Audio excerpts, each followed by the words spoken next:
अस्सलाम वालेकुम नाज़रीन, कैसे हैं आज हम लेकर आए हैं मूली के पराठे।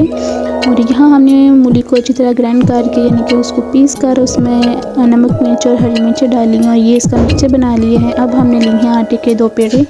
एक पेड़े को हमने लेकर वो उसको बेल कर रख दिए हैं और यहाँ हम एक बेल रहे हैं।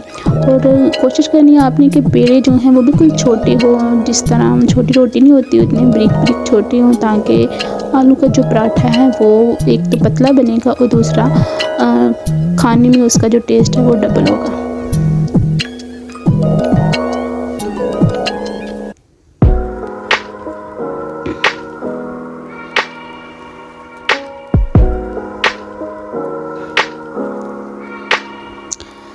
जी, तो यहाँ हम रखने लगे हैं रोटी बेलकर और अब इसके ऊपर हम लगाएंगे ये मूली का जो पेस्ट है। और बड़ी एहतियात के साथ आपने इसको ना सारी रोटी के ऊपर आपने किनारों तक जो है इसका पेस्ट भरना है और ज़्यादा भी नहीं डालना, क्योंकि फिर तवे तक जो जाता हुआ ना पराठा वो टूट जाता है या तो वो जो मटेरियल है वो किनारों से निकल जाता है। तो आपने सारे लेप करना है और ये जो है ऊपर वाला जो पार्ट है पराठे का।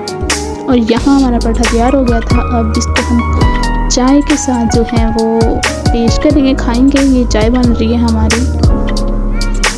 सुबह के नाश्ते में चाय के बगैर तो नाश्ता हज़म ही नहीं होता, यानी कि अगर नाश्ता हम कंप्लीट चाहिए तो चाय इज़ मस्ट। जी, तो ये हमारा तैयार हो गया था। चाय भी बन गई थी, पराठे भी हाजिर थे और गर्मा गर्म चाय। सर्दियों में अगर मूली के पराठे हो, साथ चाय, अचार हो और बहुत खूबसूरत धूप हो सर्दियों की, तो नाश्ते का मज़ा जो है वो डबल हो जाता है। आपको ये वीडियो कैसी लगी? चैनल को सब्सक्राइब करें और लाइक करें। अल्लाह हाफिज़।